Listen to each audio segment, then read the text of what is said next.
Lahat naman yata tayo pangarap mag-travel. Pero what if? What if kaya mo mag-travel hindi lang papunta sa ibang lugar o bansa, kundi papunta sa ibang panahon, oras at era? What if kaya mo ring mag-teleport, lumutang, tumagos sa pader at gawing ginto ang kahit anong bagay, tapos hindi ka pa namamatay? Isipin mo yun, immortal ka, may powers tapos mayaman. Parang ang saya, no? Parang sa libro or movies lang nangyayari. Parang science fiction. Parang supernatural. Parang impossible. Pero what if? What if lang naman may kilala ko? Kilala mo ba si Saint Germain? Well, siguro ang kilala mo lang ay sila Saint Thomas de Aquinas, Saint John, Saint Luke, o kahit sinong sikat na saint na tinuturo sa simbahan o sa school. Maybe, ngayon mo lang narinig si Saint Germain. O baka narinig mo na kaso hindi naman siya relevant para maalala. Well, in this video, we will talk about Saint Germain. Sino nga ba siya at bakit mahalaga na makilala natin siya? Let's walk through his story. Posible nga ba na ang isang tao ay magtaglay ng immortalidad at kapangyarihan?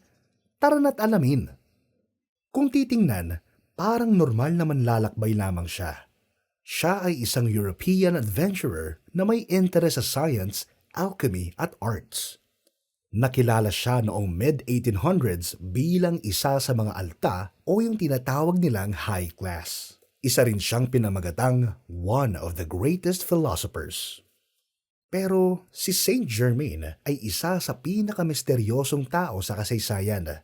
Hindi dahil wala siyang profile picture sa FB, kundi dahil walang nakakaalam ng tunay niyang pangalan at pinanggalingan. Maraming nagsasabi na pinanganak siya noong 1600s. Sabi naman ng iba ay 1700s. At may mga naniniwala pa nga na buhay na siya sa panahon ni Lord. Ilang beses siyang nagpakita sa kasaysayan mula 1600s hanggang 1970s na mistulang 45 years old pa rin. Kilala siya ng mga sikat na tao sa kasaysayan ng Europe na sina Casanova, Madame de Pompadour, Voltaire, King Louis XVI, Catherine the Great, Anton Mesmer at iba pa na pawang magkakaiba ng panahon na pinanggalingan. Sabi nga rin ay nandoon siya sa panahon ni Jesus at umattend pa sa kasal sa Cana, kung saan ginawa ni Jesus ang unang milagro, ang paggawa ng wine gamit ang tubig. May nagsabi rin na nandoon siya sa Council of Nicaea noong 325 AD kung saan itinalaga ang Holy Trinity. Ngunit ano nga ba ang secret ni Saint Germain? Sabi nila ay nadiskubre niya ang secret ng alchemy, ang mahiwagang siyensya na nakapagkokontrol ng elements. Marahil narinig nyo na ang Philosopher's Stone, pero hindi ito first movie ni Harry Potter, kundi imbensyon ni Saint Germain. Pinaniniwala ang magiging ginto o pilak ang mga bagay kapag hinalo mo ang projection powder o Philosopher's Stone dito. Ito rin ay sinasabing may magic power at ginagamit sa elixir. Kung sino man ang makainom nito ay hindi mamamatay. Taong 1742 nang napagod sa pagiging low-key si Saint Germain at nagpakilala na siya bilang elitista. Gumugol siya ng 5 taon sa Shah, korte ng Persia, kung saan nag-aral siya ng jeweler's craft. Mautak din itong si Saint Germain dahil inuto niya ang mga maharlika at mayayaman sa pamamagitan ng kanyang kaalaman sa larangan ng siyensya at kasaysayan, kagalingan sa musika, at bonus pa ang kanyang pagiging charming at witty. Aakalain niyo bang multilingual din itong si Saint Germain? Marunong siyang magsalita ng French, German, Dutch, Spanish, Portuguese, Russian, English, Chinese, Latin, Arabic, at kahit Ancient Greek at Sanskrit. Dahil nga sa kaalaman ni Saint Germain, ay instant artista at nagkaroon siya ng maraming fans. Papunta pa lang tayo sa exciting part. Isang anecdote noong 1760 ang nagpasimula ng haka-hakang si Saint Germain ay isa ngang immortal. Ito ay naganap sa Paris. Sa taong yon isang gabi, may nagngangalang Countess von Georgi ang nakabalita na dumating ang isang Count de Saint-Germain sa bahay ni Madame de Pompadour na mistress ng hari na si King Louis XVI ng France. Ang matandang countess ay curious dahil meron siyang kakilala na Saint-Germain noong 1710 na kung i-compute ay 50 years ago na. Nang makita niyang muli si Saint-Germain ay laking gulat niya na hindi man lamang ito tumanda. Tinanong niya kung may tatay ba ito na naninirahan sa Venice noon. "No, madam," sagot ni Saint-Germain. "But I myself was living in Venice at the end of the last and the beginning of this century. I had the honor to pay you court then." Dagdag pa nito. "Forgive me, but that is impossible." Hindi makapaniwalang tugon ng countess. "The Count de Saint-Germain I knew in those days was at least 45 years old, and you, at the outside, are that age at present." "Madam, I am very old," sagot naman ni Saint-Germain na may kakaibang ngiti. "But then you must be nearly 100 years old." Gulat pa rin naturan ng countess.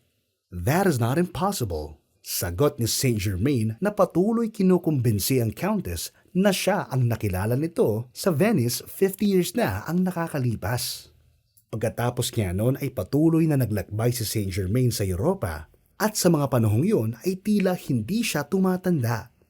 Ang mga nakakasalamuha ay humahanga sa kanyang kakayahan at kaibahan. Marunong siyang tumugtog ng violin na parang virtuoso. Isa rin siyang magaling na pintor. Tuwing naglalakbay ay nagsasagawa siya ng laboratorio para sa kanyang mga trabaho tungkol sa alchemy. Kapansin-pansin ang kanyang karangyaan, ngunit ang nakapagtataka ay wala namang naitala na bank account. Ito ay sa kadahilan ng kaya niyang gumawa ng ginto at pilak. Madalas siyang sumama sa kainan at makipagbonding sa mga kaibigan, ngunit hindi siya kailanman nakitang kumain ng mga ito. Diet daw siya at sinabing oatmeal lamang ang kanyang kinakain. Tinuturuan din ni Saint-Germain ng mga hacks ang mga tao para sa wrinkles at hair dye. Mahilig siya sa alahas. Ang kanyang damit ay napupuno nito pati na rin ang kanyang mga sapatos. May kakayahan din siyang palakihin ang mga diamonds at pearls. Nasangkot din siya sa mga sikretong samahan tulad ng Rosicrucians, Freemasons, Society of Asiatic Brothers, the Knights of Light, the Illuminati, at Order of the Templars.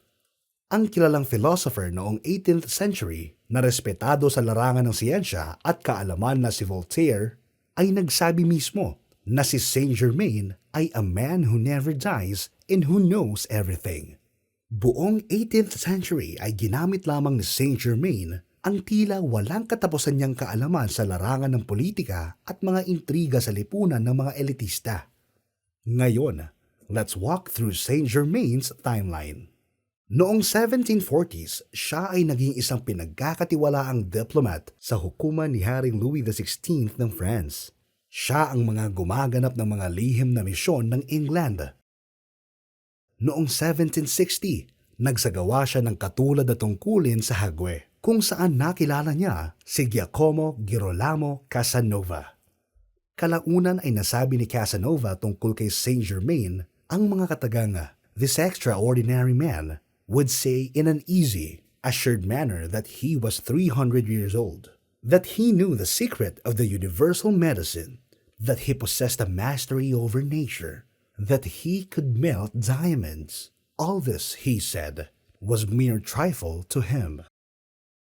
Noong 1762, naglakbay siya sa Russia kung saan sinasabing kasabwat siya sa isang sabwatan na naglagay kay Catherine the Great sa trono. Nang maglaon ay pinayuhan niya ang commander ng Imperial Russian Army sa digmaan laban sa Turkey na kanilang napanalunan.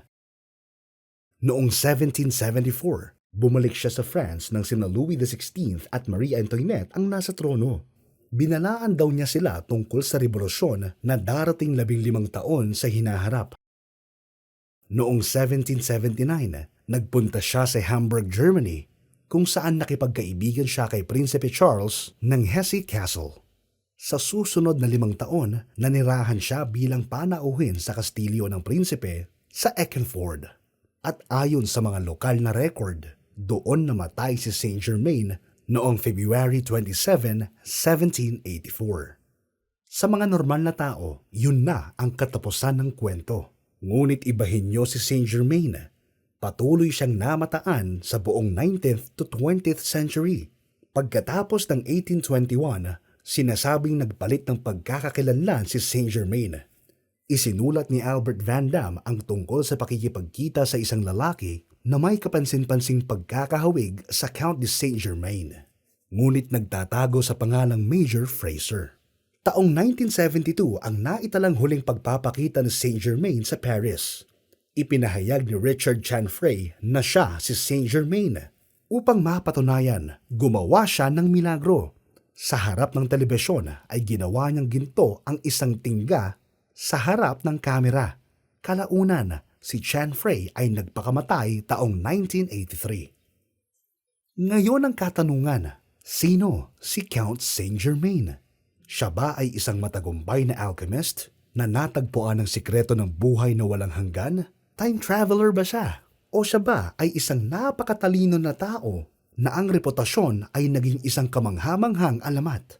Hanggang ngayon ay napapaisip pa rin ng mga tao kung totoo nga ba si Saint Germain o isa lamang siyang fictional character.